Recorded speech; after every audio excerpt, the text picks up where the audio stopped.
উজান থেকে নেমে আসা পাহাড়ি ঢল আর টানা বৃষ্টিতে তিস্তা নদীর পানি বেড়ে নীলফামারী, কুড়িগ্রাম ও রংপুরের নিম্নাঞ্চল প্লাবিত হয়েছে। বিস্তারিত জানাতে লালমনিরহাটে আছেন সহকর্মী রেদওয়ান হিমেল, কুড়িগ্রামে বাদশাহ সৈকত এবং নীলফামারীতে আছেন শাকির হোসেন বাদল। সরাসরি প্রথমে যাচ্ছি হিমেলের কাছে। হিমেল, ভালো শোনা যায়।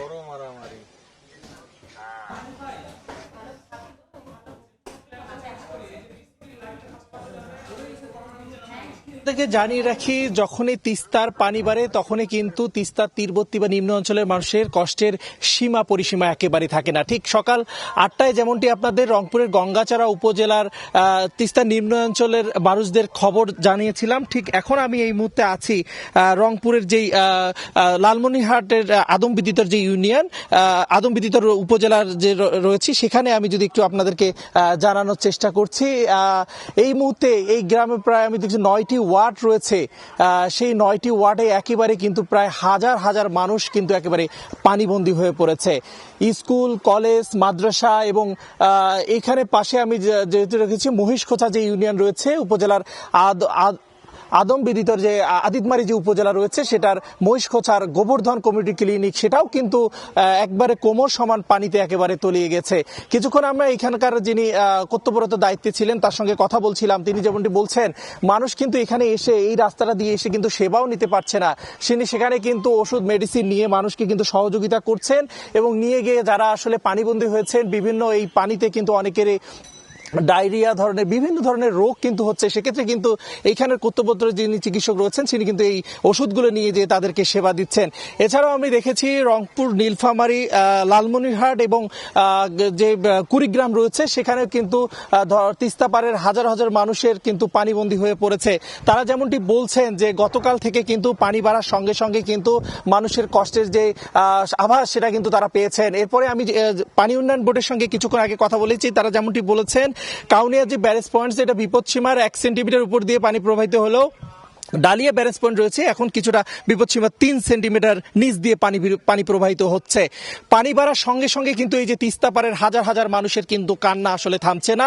তারা যেমনটি বলছেন যে অতি সত্বর কিন্তু পানি উন্নয়নের বোর্ড থেকে পক্ষ নিতে এবং কিছুক্ষণ আগে যেটা স্পার বাঁধ রয়েছে সেটা কিন্তু ভেঙে যাওয়ার কারণে এখানকার মানুষের দুর্ভোগটা আরো বেড়ে গিয়েছে। তো এই মুহূর্তে পানি বাড়ার আরো খবর জানতে চলে যাব আমি গাইবান্ধায়। সেখানে রয়েছেন চলে যাব আমি কুড়িগ্রামে, সেখানে রয়েছেন সহকর্মী বাদশাহ সৈকত।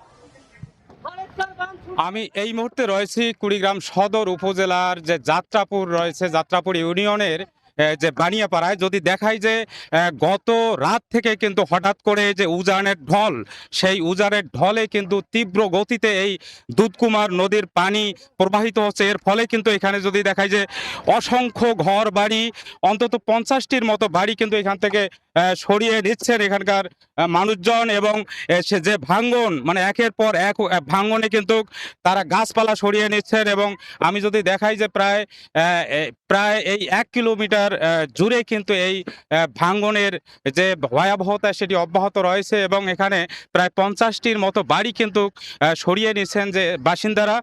যদি বলি যে এখানকার আসলে এই দীর্ঘদিন থেকে কিন্তু নদী ভাঙ্গন ছিল, কিন্তু হঠাৎ করে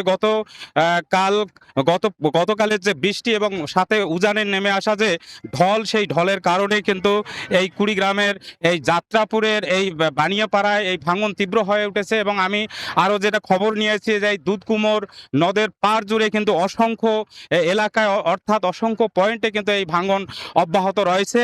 কিন্তু এই মুহূর্তে কি পরিমাণ এলাকায় ভাঙ্গন রয়েছে সেটি কিন্তু এখনো জানানো সম্ভব হয়নি, পানি উন্নয়ন বোর্ড জানাতে পারেনি। তবে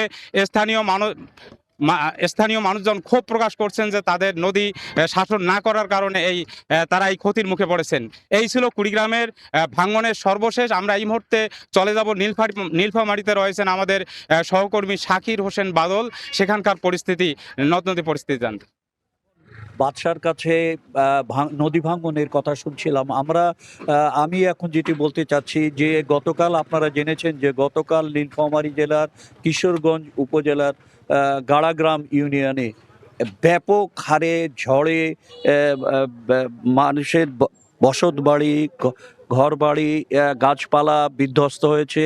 গতকাল প্রায় সকাল 8টার দিকে প্রচণ্ড এক ঝড়ে 30 সেকেন্ডের ঝড়ে প্রায় 500 বাড়িঘর একসাথে বিধ্বস্ত হয়, গাছপালা, বিদ্যুৎ লাইন উপড়ে যায়, যার ফলে তখন থেকে আজ গতকাল সকাল থেকে আজ পর্যন্ত বিদ্যুৎবিহীন অবস্থায় প্রতিটি মানুষ এখানে অবস্থান করছে। কারো ঘরে বিদ্যুৎ নেই। যে এখানকার লোকজনের সাথে আমরা কথা বলে যতটুকু জেনেছি যে তারা বলছে যে গতকাল এই ধরনের ঘূর্ণিঝড় তারা গত 15-20 বছরে দেখে নেই। প্রচণ্ড আকারের ঘূর্ণিঝড়, মাত্র 30 সেকেন্ডের ঘূর্ণিঝড়ে 500 বাড়িঘর বিধ্বস্ত হয় এবং বৈদ্যুতিক খুঁটি উপড়ে পড়ে। এই পর্যন্ত জেলা প্রশাসন এই ঘূর্ণিঝড়ে যারা আক্রান্ত হয়েছে তাদের জন্য শুকনো খাবার বিতরণ করেছে, 20 টন চাল এবং 50,000 টাকা বরাদ্দ দিয়েছে। কিন্তু এখন পর্যন্ত তারা খোলা আকাশের নিচে অবস্থান করছে। এই ছিল আমার কাছে নীলফামারীর কিশোরগঞ্জ থেকে সর্বশেষ।